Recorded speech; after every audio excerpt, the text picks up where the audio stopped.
السلام علیکم ورحمۃ اللہ وبرکاتہ۔ سلام کا جواب دینا واجب ہے۔ وعلیکم السلام ورحمۃ اللہ وبرکاتہ۔ اس میں تو بخل نہ کیا کریں۔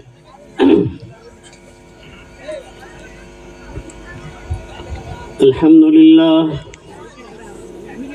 للہ نحمده ونستعینه ونستغفره ونعوذ بالله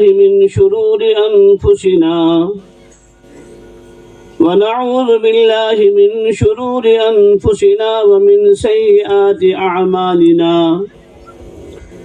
من يهده الله فلا مضل له ومن يضلله فلا هادي له، ونشهد أن لا إله إلا الله وحده لا شريك له، ونشهد أن سيدنا وسندنا ونبينا وشفيعنا وحبيبنا ومولانا محمدا عبده ورسوله، صلى الله عليه وعلى آله وأصحابه وسلم تسليما كثيرا كثيرا، أما بعد فأعوذ بالله من الشيطان الرجيم، بسم الله الرحمن الرحيم، وما أرسلناك إلا رحمة للعالمين، وقال الله تبارك وتعالى لقد كان لكم في رسول الله أسوة حسنة إلى آخره الآية، صدق الله العظيم۔ قال النبي صلى الله عليه وسلم الدين النصيحة، أو كما قال النبي صلى الله عليه وسلم اللهم صل على سيدنا محمد وعلى آل سيدنا محمد وبارك وسلم، اللهم صل على سيدنا محمد وعلى آل سيدنا محمد وبارك وسلم، اللهم صل على سيدنا محمد وعلى آل سيدنا محمد وبارك وسلم۔ آپ حضرات بھی، تمام ماں بہنیں بھی، اور سامنے بیٹھے ہوئے ہمارے پیارے دینی بھائی بھی، ایک مرتبہ بلند آواز سے آقا دو جہاں صلی اللہ علیہ وسلم کی خدمت عالیہ میں درود و سلام کا نذرانہ پیش کر دیں۔ ہم سمجھتے ہیں کہ صرف بیان والے، نعت خواں والے جو درود پڑھیں گے ان کے لیے درود پڑھنا ضروری ہے، واجب ہے، ہمارے لیے نہیں ہے۔ تو پھر ہم اس مجمع میں آئے ہیں کس لیے دوستو؟ جس عشق کی محبت میں اور جس ذات اقدس کی محبت میں یہاں پر آئے ہیں، تو اس کے لیے تو ہمارا سب سے بڑا فریضہ یہ بنتا ہے کہ ہم سرکار دو جہاں صلی اللہ علیہ وسلم کے عشق اور محبت میں ڈوب کر، جھوم کر بلند آواز سے درود پاک کا نذرانہ پیش کرنا چاہیے، اور یہ پورا مہینہ کم از کم خاص طور سے، اس لیے کہ یہ مقدس مہینہ ہر ادنا سے ادنا ایمان والا اس کے علم میں ہے کہ اس مہینے کے اندر ساری کائنات کے رحمت للعالمین بنا کر بھیجے گئے نبی محمد عربی، تاجدار بطحہ، آمنہ کا در یتیم، سرکار دو جہاں صلی اللہ علیہ وسلم اس مہینے میں تشریف فرما ہوئے ہیں۔ ہر ایک ایمان والا جانتا ہے۔ یہ محدثین مفسرین کا مسئلہ ہے کہ اس میں اختلاف ہے کہ آپ علیہ السلام کی بعثت 12 ربیع الاول کو ہوئی یا 9 کو ہوئی یا 7 کو ہوئی یا 8 کو ہوئی، لیکن بعثت ہوئی ہے اسی مہینے میں۔ ہاں، وفات کے بارے میں کسی کا بھی اختلاف نہیں ہے، ہر ایک کا اتفاق یہ ہے کہ اس مہینے میں آپ علیہ السلام کی وفات 12 ربیع الاول ہی کو ہوئی ہے۔ تو یہ مہینہ، مقدس مہینہ، خوشی کا بھی مہینہ ہے، غم کا بھی مہینہ ہے۔ یہ مہینہ ایک طرف خوشی کا ہے تو دوسری طرف غم کا بھی ہے، لیکن چونکہ ہم کو ہمارے پیروکار ہمارے رہبر ہمارے محسن اعظم سرکار دو جہاں صلی اللہ علیہ وسلم ہی نے ہمیں وصیت فرمائی ہے اور نصیحت فرمائی ہے اور ہمیں یہ حکم دیا ہے کہ ہر ایک انسان کے لیے کسی کے بھی وفات پر 3 دن سے زیادہ غم بنانا درست نہیں ہے، سوائے اس خاتون کے کہ جس کا شوہر انتقال کر جائے، اس کے لیے 4 مہینے 10 دن غم ہے بس، ورنہ عام امتی کے لیے کسی کا بھی شوق کسی کا بھی غم صرف 3 دن۔ اگر غم منانے لگ گئے، چاہے وہ آپ علیہ الصلوۃ والسلام کا غم ہو یا عمر فاروق رضی اللہ تعالیٰ عنہ کا غم ہو یا عثمان غنی رضی اللہ تعالیٰ عنہ کا غم ہو یا حضرت حسنین رضی اللہ تعالیٰ عنہما کا غم ہو یا حضرت فاطمہ زہرا رضی اللہ تعالیٰ عنہ کا غم ہو یا سیدہ عائشہ صدیقہ رضی اللہ تعالیٰ عنہ کا غم ہو، شوق ہو، تو پھر اسلام کا کوئی دن خالی نہیں ہے کہ جس دن میں کسی نہ کسی پیغمبر کی، کسی نہ کسی صحابی کی، کسی نہ کسی صحابیہ کی، کسی نہ کسی تابعین کا انتقال ہے یا اس کی وفات ہے۔ اس لیے آپ علیہ الصلوۃ والسلام نے بالکل برسر عام روک لگا دی۔ آپ علیہ الصلوۃ والسلام نے اور فرما دیا کہ بس 3 دن سے زیادہ کوئی تیسرا چوتھا غم نہیں ہے۔ اس ماہ مقدس کے اندر ہر ایمان والے ہر جگہ پر، اپنے ملک ہندوستان ہی نہیں بلکہ پوری دنیا کے اندر، جشن تو اس کو نہیں کہیں گے، یوم النبی بھی نہیں کہیں گے، عید میلاد النبی بھی نہیں کہیں گے، ایمان والے کا تو روزانہ عید میلاد النبی کب ہے کہ جب وہ ایمان والا یا ایمان والی عورتیں، ایمان والے مرد اگر روزانہ 5 وقتہ نماز پڑھ رہا ہے، پڑھ رہی ہیں، روزانہ تہجد پڑھ رہا ہے، روزانہ درود پاک کا نذرانہ پیش کر رہا ہے، روزانہ اللہ کا ذکر کر رہا ہے، روزانہ تلاوت کلام کر رہا ہے، اس کے لیے روزانہ عید میلاد النبی ہے۔ اصل عید میلاد النبی تو وہی ہے، اصل یوم النبی وہی ہے جو سرکار دو جہاں صلی اللہ علیہ وسلم کی روح کو خوش کر رہا ہو، ان کی روح ایسے مومن سے، ایسے ایمان والے مردوں سے، ایمان والی عورتوں سے خوش ہو رہی ہو، وہ اصل میں عید میلاد النبی ہے، وہ اصل میں جشن میلاد النبی ہے، اور وہی یوم النبی ہے، اور یہی 12 وفات ہیں، اور یہی 12 ربیع الاول ہے۔ اور اگر یہ کچھ بھی نہیں ہے، سال میں ایک مرتبہ ہم عید میلاد النبی منا لیں یا جلسہ کر لیں، جشن منا لیں، تو یہ آپ علیہ الصلوۃ والسلام سے وفاداری نہیں ہے دوستو، یہ بے وفائی ہے۔ وفائی کا ثبوت تو جبھی ہوتا اور جبھی ہوگا کہ جب ہر ایک ایمان والا یا ایک ایمان والی آپ علیہ الصلوۃ والسلام کے ایک حکم پر مر مٹنے والے بن جائیں، جس کو کسی عارف شناس نے کیا کہا ہے، کس انداز میں کہا ہے، کتنی اچھی بات کہی ہے۔ حضرت شاہ کی مختار صاحب رحمت اللہ علیہ بہت بڑے عارف باللہ، بہت بڑے عاشق رسول گزرے ہیں، وہ فرماتے ہیں نقش قدم نبی کے ہیں جنت کے راستے، نقش قدم نبی کے ہیں جنت کے راستے، اللہ سے ملاتے ہیں سنت کے راستے۔ ایک ایک سنتوں پر عمل کرو، اللہ سے قریب ہوتے چلے جاؤ گے، اللہ کا قرب حاصل ہوتا چلا جائے گا۔ لیکن آج ہماری زندگیاں سنتوں سے خالی ہے، سرکار دو جہاں صلی اللہ علیہ وسلم کے اوامر سے، احکامات سے خالی ہے۔ اللہ رب العزت کے احکامات سے ہماری زندگی کوسوں دور ہے۔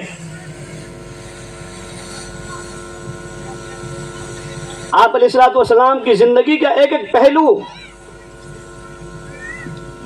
آپ صلی اللہ علیہ وسلم کی زندگی کا ایک ایک پہلو، آپ علیہ الصلوۃ والسلام کی زندگی کے ایک ایک شعبے جات ہر ایک ایمان والے کے لیے، کیا ساری کائنات کے لیے اور ساری انسانیت کے لیے گائیڈ ہے، نمونہ ہے، سیمپل ہے، آئیڈیل ہے۔ آپ علیہ الصلوۃ والسلام کی زندگی کا ایک ایک پہلو ہم سب کے لیے۔ میرے آقا صلی اللہ علیہ وسلم نے زندگی کے ہر شعبے جات کے اندر، ہر فیلڈ میں آپ علیہ الصلوۃ والسلام نے اپنی امت کو، ایمان والوں کو، ایمان والیوں کو یہ بتلا کر چلے گئے دنیا سے کہ اگر تم دادا بنے ہو تو محمد عربی صلی اللہ علیہ وسلم کو دیکھو، اگر تم نانا بنے ہو تو حسنین کے نانا کو دیکھو، اگر تم شوہر بنے ہو تو عائشہ صدیقہ اور حضرت جویریہ اور حضرت حفصہ رضی اللہ تعالی عنہن کے شوہر کو دیکھو، اگر تم غلام بنے ہو تو ملک شام کے غلام کو دیکھو، اگر تم چرواہے بنے ہو تو بکری چرانے والا ملک شام اور سعودیہ کے اندر اس غلام کو دیکھو محمد عربی صلی اللہ علیہ وسلم کو، اگر تم تاجر ہو تو ملک شام کے تاجر محمد عربی صلی اللہ علیہ وسلم کو دیکھو۔ زندگی کے ہر پہلو کے اندر آپ علیہ الصلوۃ والسلام کی سیرت ہمیں ملتی ہے، اور حضور صلی اللہ علیہ وسلم نے امت کو یہی تعلیم دی ہے کہ اگر تم شوہر بنے ہو تو بیوی کے ہم پر کیا حقوق ہیں، بیویوں کے ساتھ میں ہمارا کیا کریکٹر ہے، کیا اخلاق ہیں، کیا کردار ہے، ان کے کیا ہم پر حقوق ہیں، ان حقوق کو ادا کرنے والے بنو گے تو صحیح معنوں میں تم صحیح شوہر کہلاؤ گے۔ اگر تم باپ ہو تو اپنی اولاد کے بارے میں مجھ کو دیکھنا، محمد نبی صلی اللہ علیہ وسلم کو دیکھنا، وہ رقیہ ام کلثوم زینب اور فاطمہ الزہرا رضی اللہ تعالی عنہن کے باپ کو دیکھنا کہ انہوں نے اپنے باپ کا کیسے حق ادا کیا اپنے اولادوں کے ساتھ میں۔ اگر تم نانا بنے ہو تو حسنین کے نانا کو دیکھ لینا، ان کی زندگی کو اٹھا کر دیکھ لینا کہ کتنا پیار اور کتنی محبت ہے اپنے نواسوں سے۔ نماز جیسی عبادت اگر حسنین دونوں نواسے اگر سجدے کی حالت میں آ جاتے تھے، آپ علیہ الصلوۃ والسلام کی پشت پر سوار ہو جاتے تھے، روایتوں میں آتا ہے اللہ کے رسول صلی اللہ علیہ وسلم اپنا سجدہ لمبا کر دیتے تھے۔ یہ ہے نواسوں کی محبت، اور ادھر اللہ کا حکم بھی کیسا پورا ہو رہا ہے کہ 2 مہینے چولہے جل رہے ہیں، چولہے نہیں جل رہے گھر کے اندر، لیکن پھر بھی کوئی شکوہ نہیں ہے، نہ ان کی بیویوں کو شکوہ، نہ بیٹی کو شکوہ، اور نہ ان کے صحابہ کو شکوہ ہے۔ ہم بھی تو انہی کی امتی ہیں۔ آج کی ہماری بیٹیاں، ہماری بہنیں جن کا نکاح ہو چکا ہے، وہ بھی تو کسی نہ کسی کی بیوی بنی ہوئی ہے، آخر اپنے شوہر کی کسی بات کی طرف سے چھوٹے موٹے پرابلم آ جاتے ہیں تو پھر اپنے شوہروں کا شکوہ اور اپنے شوہروں کی شکایت اور شوہر کے اوپر لعن طعن کیوں؟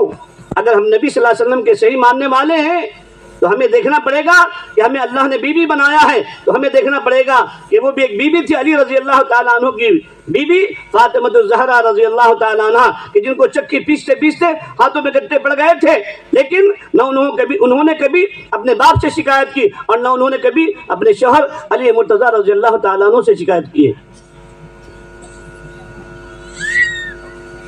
عائشہ صدیقہ رضی اللہ تعالیٰ عنہ کے گھر میں 2 مہینہ چولہا نہیں جلا ہے، تو کبھی بھی وہ عائشہ صدیقہ رضی اللہ تعالی عنہ انہوں نے اپنے باپ ابو بکر صدیق رضی اللہ تعالی عنہ سے کبھی شکایت نہیں کی حضور کی کہ تم نے مجھے کس غریب کے گھر میں دے دیا، میری قسمت پھوٹ گئی۔ نہیں، ہم نبی کے امتی ہیں، نبی کے ہم بھی ماننے والے ہیں، چاہے وہ ایمان والے مرد ہوں، ایمان والی عورتوں ہوں، ہر ایک کے لیے آپ علیہ الصلوۃ والسلام کی زندگی ہم سب کے لیے کیا ہے؟ نمونہ ہے، آئیڈیل ہے، جس کو خود قرآن میں اللہ نے کہہ دیا ہے لَقَدْ كَانَ لَكُمْ فِي رَسُولِ اللَّهِ أُسْوَةٌ حَسَنَةٌ، کہ حضور کی زندگی میں ہم نے تمہارے لیے نمونہ بنایا ہے، تم کو آئیڈیل بنایا ہے تمہارے لیے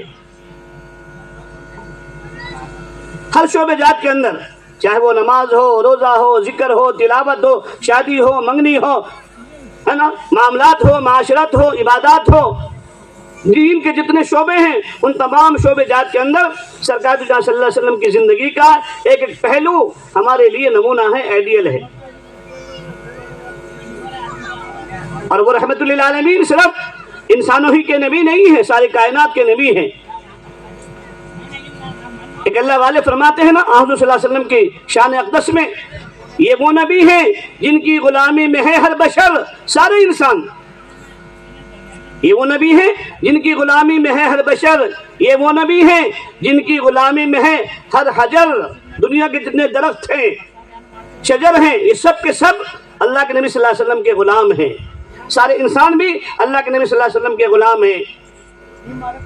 یہ وہ نبی ہیں جن کی غلامی میں ہے بحر و بر، یعنی خشکی بھی تری بھی سب اللہ کے نبی صلی اللہ علیہ وسلم کے غلام ہیں۔ یہ وہ نبی ہیں جن کی غلامی میں ہے ہر بشر، یہ وہ نبی ہیں جن کی غلامی میں ہے ہر شجر، یہ وہ نبی ہیں جن کی غلامی میں ہے بحر بر، یہ وہ نبی ہیں جن کو بلایا گیا ہے فرش سے عرش پر۔ موسیٰ علیہ السلام کو بلایا گیا تھا لیکن حکم ہوا فخلع نعلیک، اے موسیٰ علیہ السلام جوتا اتار کر آؤ۔ اور نبی کو کہا کیا جا رہا ہے؟ نبی جی آپ جوتا پہن کر کیا آؤ۔ یہ ہے نبی کا مقام۔ خلیل کے معنی بھی آتے ہیں دوست کے، حبیب کے معنی بھی آتے ہیں دوست کے، لیکن فرق ہے۔ مفسرین نے، محدثین نے اس میں فرق لکھا ہے۔ خلیل اس کو کہتے ہیں کہ جو خود سے کسی کو دوست بنائے۔ حضرت ابراہیم خلیل اللہ نے مجاہدات کے ذریعے سے، ریاضات کے ذریعے سے اللہ کو اپنا دوست بنایا تھا، لیکن نبی نے مجاہدات نہیں کیے ہیں، بلکہ اللہ ہی نے کہہ دیا اے نبی جی آپ میرے محبوب ہو۔ دنیا کے اندر کسی کو کسی سے عشق ہو جائے اور اگر ادھر سے فوراً میسج آ جائے تو کیسا لگتا ہے؟ دل کیسا چوڑا ہو جاتا ہے، چھاتی کتنی انچ کی ہو جاتی ہے، سینہ چوڑا ہو جاتا ہے۔ ارے فلاں نے مجھے یاد کیا، فلاں اندار نے مجھے یاد کیا، اور فلاں اندار کے اور خاصدار کے مینیجر نے مجھے یاد کیا۔ ہوتا کہ نہیں ہوتا؟ خوشی ہوتی کہ نہیں ہوتی؟ اور اگر کسی کو خدا نخواستہ عشق مجازی میں کوئی مبتلا ہے، اس کا تو کیا پوچھنا۔ پھر اس کی وہ رات شب قدر کی رات ہو جاتی ہے، پوری رات اس کو نیند نہیں آتی، پوری رات اس کو نیند نہیں آتی۔ لیکن وہ صحابہ تھے، وہ صحابیات تھی کہ سرکار دو جہاں صلی اللہ علیہ وسلم کے ایک ایک اشارے پر اپنی جان کو نثار کر دیتی تھی، نثار کر دیتی تھی، اور اپنی جان کی قربانیاں پیش کر دیتی تھی۔ کیا آج ہماری بیٹیوں میں، ہماری بہنوں میں وہ حیا کی چادر ہے جو فاطمہ الزہرا رضی اللہ تعالی عنہ کی زندگی میں تھی؟ کیا کہہ رہی ہے فاطمہ الزہرا رضی اللہ تعالی عنہ؟ اے میرے سر کے تاج علی مرتضیٰ رضی اللہ تعالی عنہ۔ اب آپ کہیں گے جی سیرت کی بات ہو رہی ہے کیا؟ سیرت ہی کی بات ہے، کوئی سیرت سے الگ نہیں ہے۔ پورا قرآن نبی کی سیرت ہے، پوری زندگی نبی کی سیرت ہے، پوری حدیث نبی کی سیرت ہے۔ صحابہ آئے عائشہ صدیقہ رضی اللہ تعالیٰ عنہ کی خدمت میں، کہا عائشہ صدیقہ رضی اللہ تعالیٰ عنہ آپ علیہ السلام کی گھریلو زندگی ہمیں بتاؤ، ان کے بارے میں کچھ احوال ہمیں بتاؤ۔ عائشہ صدیقہ رضی اللہ تعالیٰ عنہ نے کیا جواب دیا؟ آپ علیہ السلام کے اخلاق، آپ علیہ السلام کے کریکٹر، آپ صلی اللہ علیہ وسلم کی پوری زندگی، کان خلقہ القرآن۔ تم قرآن پڑھتے ہو نا، تو پورا قرآن یہ نبی کی تمہاری زندگی ہے، یہ پورا قرآن تمہارے نبی کی سیرت ہے، یہ پورا قرآن تمہارے نبی کے کریکٹر ہیں، اخلاق ہیں۔ آج ہمارے یہاں ایک عجیب ہوا چلتی ہے، بڑے سے بڑے اجلاس میں، بڑے سے بڑے دینی پروگراموں میں ساری بات قرآن کی ہوتی ہے، احادیث کی ہوتی ہے، لیکن خدا نہ خواستہ، معاف کرنا مجھے، برا لگے تو معاف کر دینا، اگر تشکیل نہ ہوا، یہ تشکیل نہ ہوئی تو کیا کہتے ہیں؟ دین کی بات ہی نہیں ہوئی، نعوذ باللہ۔ قرآن کی تفسیر کو کہتے ہیں نہیں، دین کی بات ہی نہیں ہے، یہ نعوذ باللہ۔ کہاں آ گئی امت؟ قرآن کو نہیں سیکھیں گے، قرآن کو نہیں سمجھیں گے تو دین کو کیا سمجھیں گے؟ دین کو کیا سیکھیں گے؟ دین کہاں سے آئے گا زندگیوں میں؟ عائشہ صدیقہ رضی اللہ تعالیٰ عنہ کہہ رہی ہیں کہ پورا قرآن حضور کی زندگی ہے، پورا قرآن حضور کی سیرت ہے، پورا قرآن حضور کا نمونہ ہے، آئیڈیل ہے، پورا قرآن حضور کی دعوت ہے، پورا قرآن جو ہے کیا تبلیغ ہے۔ عائشہ صدیقہ رضی اللہ تعالیٰ عنہ کہہ رہی ہیں جن کے بارے میں میرے آقا صلی اللہ علیہ وسلم نے فرمایا کہ عائشہ صدیقہ رضی اللہ تعالیٰ عنہ کیا ہے؟ آدھا دین ہے۔ اس وقت میں جو فقہاء اعظام تھے، 14 فقیہ تھے حضور کے زمانے میں، حضور کے ہوتے ہوئے 14 فقیہوں میں ایک فقیہہ عائشہ صدیقہ رضی اللہ تعالی عنہ ہیں، ان کا بھی نام شمار ہوتا ہے ان فقہاء کی جماعت میں۔ اب آپ اندازہ لگائیں کیا علوم و معارف تھے ان کے اندر، اور ایک ایک وقت میں 200 250 صحابہ عائشہ صدیقہ رضی اللہ تعالی عنہ کے کلاس میں ہوا کرتے تھے، اور ان کا عائشہ صدیقہ رضی اللہ تعالی عنہ پردے کی آڑ میں اپنے حجرے مبارک سے پڑھایا کرتی تھی، درس دیا کرتی تھی۔ آج اگر کہیں پر خواتین کا مکتب بھی شروع کیا جائے تو کہتے ہیں پردے کا، آواز کا پردہ۔ اور اگر ہماری بہنیں جاتی ہیں، برا نہ مانے، جب سناروں کی دکان پر جاتی ہیں تب آواز کا پردہ کہاں جاتا ہے؟ سبزی کی دکان پر جاتی ہے تب آواز کا پردہ کہاں جاتا ہے؟ پھر اس وقت میں آپ کا ضمیر مر چکا ہوتا ہے، آپ کی غیرت مر چکی ہوتی ہے کہ آپ گھر میں بیٹھے ہوتے ہو، آپ اپنی خاتون کو بھیجتے ہو بازار میں جانے کے لیے۔ شرم آنی چاہیے مسلمانوں کو اور ڈم بننا چاہیے۔ مجبوری ہے، نہیں ہے گھر میں تو ٹھیک ہے چلی جائیں خواتین، لیکن مت کے ہوتے ہوئے تو یہ عزت کو نیلام کون کر رہا ہے؟ ہم خود کر رہے ہیں عزت کو نیلام۔ اور جہاں پر دین کا مسئلہ آتا ہے تو وہاں پر ساری شریعت آ جاتی ہے۔ کیا معاملہ؟ اللہ معاف کرے ہم کو۔ اصول اپنی جگہ پر ہے نا، ہم اس کا انکار نہیں کرتے۔ ہم بھی تبلیغ والے ہیں، چلے والے ہیں، 4 مہینے والے ہیں، سال والے ہیں، 3 دن والے ہیں، ہے نا، مسجد جماعت والے ہیں، سب کرنے والے ہیں۔ ہم نے بھی الحمدللہ 8-10 سال، یہ سارے علماء جو ہے 10 سال مدرسوں میں کھپایا ہے، یوں ہی نہیں کھپایا ہے۔ سب نے جو ہے نا، ہم تو کہتے ہیں، ہم سے کوئی پوچھتا ہے نا کہ تبلیغی ہو، ہم کہتے ہیں ہم پیدائشی تبلیغی ہیں۔ تم آج کے تبلیغی ہو، ہم پیدائشی تبلیغی ہیں الحمدللہ۔ پیدائشی تبلیغی، پیدائش ہوتے ہی کیا کہا گیا تھا؟ لا الہ الا اللہ محمد رسول اللہ پڑھایا گیا تھا، ہے نا، اور کانوں میں اذان دی گئی تھی، اللہ اکبر اللہ اکبر۔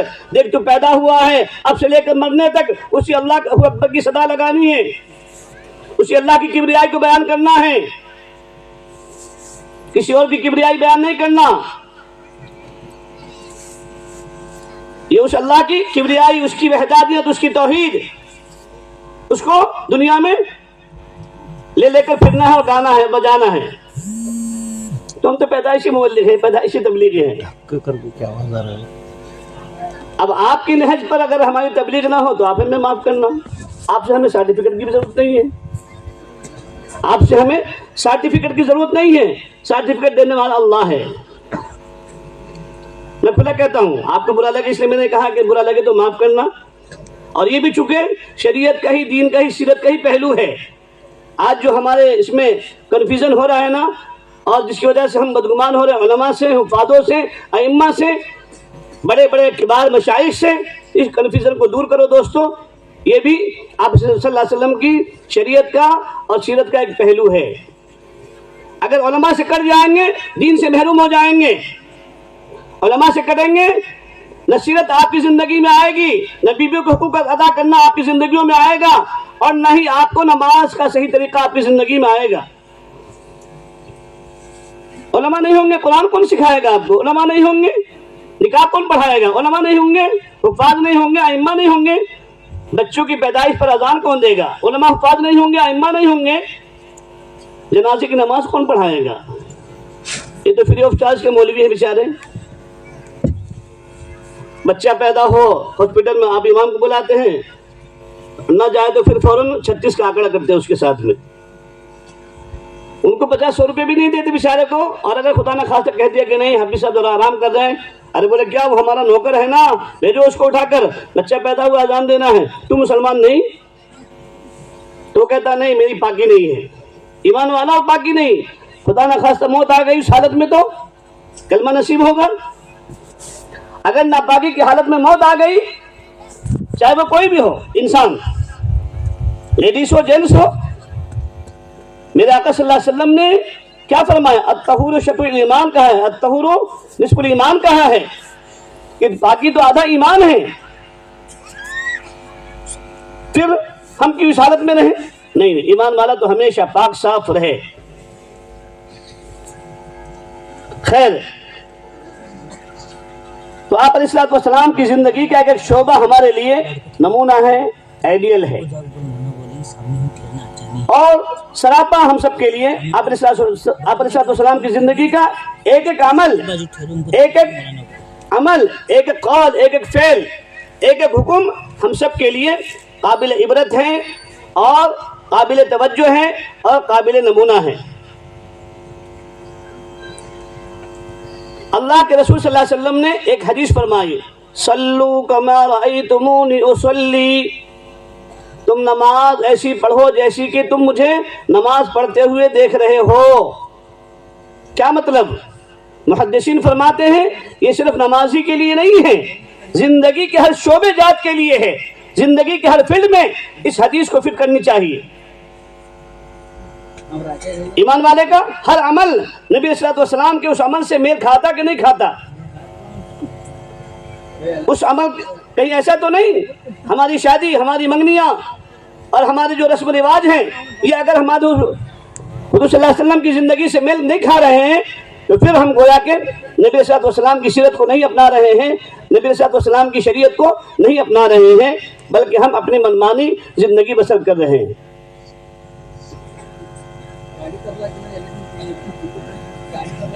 تو سرکار دو جہاں صلی اللہ علیہ وسلم کی سیرت ہمارے لیے نمونہ۔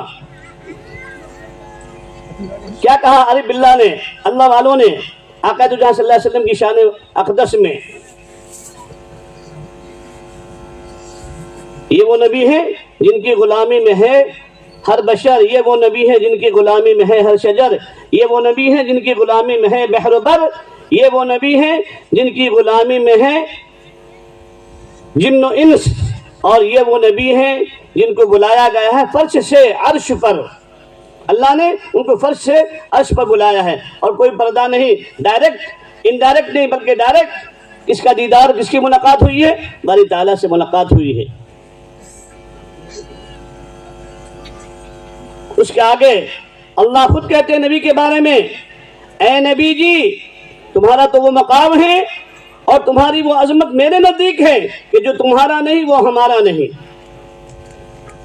جو تمہارا نہیں وہ ہمارا نہیں۔ آگے اللہ والے فرماتے ہیں کمال حسن یوسف پر فقط عاشق زلیخا تھی، کمال حسن یوسف پر حضرت یوسف علیہ السلام کو جو اللہ تعالیٰ نے حسن دیا تھا، کمال دیا تھا، تو ان پر تو صرف زلیخا ہی عاشق ہوئی تھی، لیکن حضور کے بارے میں کیا کہہ رہے ہیں؟ وارث ناس اللہ والے کمال حسن یوسف پر فقط عاشق زلیخا تھی، خدا جس پر ہو خود عاشق رسولت ہے محمد کی صلی اللہ علیہ وسلم۔ بلند آواز سے کہو ایک مرتبہ۔ اس میں بھی بخل کرتے ہیں، اس میں بھی کنجوس بنتے ہیں، حضور سے پڑھیے صلی اللہ علیہ وسلم۔ صلی اللہ علیہ وسلم۔ آپ جائیے کسی ہمارے محبین بھائیوں کی مجلسوں میں، کیسی اب تک آواز گونجی ہوتی تھی، لیکن ایک مرتبہ بھی آپ کی زبانوں سے سبحان اللہ نہیں نکلا۔ قرآن پڑھا جاتا ہے، ابھی قاری صاحب نے کتنے بہترین انداز سے سورہ رحمان کی تلاوت کی ہے، کسی ایک کی زبان سے بھی سبحان اللہ نہیں نکلا، الحمدللہ نہیں نکلا، ماشاءاللہ نہیں نکلا۔ اتنا بخل کرتے ہم اللہ کے نام لینے میں بھی، تو باقی اعمال کا ہمارا کیا حال ہوگا؟ باقی اعمال میں ہمارا کیا حال ہوگا؟ حالانکہ خود نبی نے فرمایا، حدیث ہے نا، روایتوں میں آتا ہے ایک مرتبہ اگر اللہ کا نام لیں گے، سبحان اللہ کہیں گے، تو جنت کے اندر ایک محل تیار ہو جائے گا۔ اتنی بڑی نعمت سے، اتنے بڑے انعام سے ہم محروم ہو جاتے ہیں۔ اور قرآن تو سراپا اللہ کا کلام ہے، اللہ کی ذات سے نکلا ہوا قرآن ہے، یہ سراپا یہ نور ہے۔ اس کے پڑھنے پر تو ہمیں گنگنانا چاہیے، ان کی آواز میں سور لگا کر پڑھنا چاہیے۔ جہاں پر سور لگا کر پڑھنا وہاں پر پڑھتے نہیں ہیں، اور جہاں پر سور نہیں لگانا، جہاں پر درود پاک نہیں پڑھنا وہاں پر ہم پڑھتے ہیں۔ جمعے کے دن جب خطیب ممبر پر کھڑے ہو کر خطبہ دے رہا ہوتا ہے، اور جب وہ آیت آتی ہے ان اللہ و ملائکتہ یصلون علی النبی، تو سارے ایمان والے جوش میں آ کے بلند آواز سے پڑھتے ہیں صلی اللہ علیہ وسلم، یا تو پھر اللہم صلی، بس اتنا ہی بولتے ہیں، آگے تو آتا ہی نہیں نا، آگے تو آتا ہی نہیں تو کیا پڑھیں گے۔ لیکن چونکہ ابھی ایمان والے ایک دوسرے کا سن کر اللہم صلی بس اتنا کہہ کر خاموش ہو جاتے ہیں۔ حالانکہ علماء بیٹھے ہیں، علماء سے پوچھا کرو آپ، اس لیے میں کہا کرتا ہوں کہیں بھی جاتا ہوں تو چھوٹا پروگرام ہو بڑا ہو، کہ جیسے آپ جسمانی اعتبار سے آپ نے اپنا ایک فیملی ڈاکٹر بنایا ہے، ایسے ہی آپ اپنا ایک فیملی عالم بناؤ، فیملی عالم رکھو کہ آپ کی روحانی بیماریوں کا علاج ہو۔ یہ جو ہمارے معاشرے میں، ہماری سوسائٹی میں رسم و رواج، شرک، بدعات سارے جنم لے رہے ہیں، آئے دن دن بدن لگتا ہے کہ یہ امت صرف کیا بولتے ہیں، چلے کا کھانا، 10ویں کا کھانا ہے نا، پیدائش کا کھانا، 3 دن کا کھانا، 40 دن کا کھانا، نبی کا کھانا، برسی کا کھانا، قرآن خوانی کا کھانا،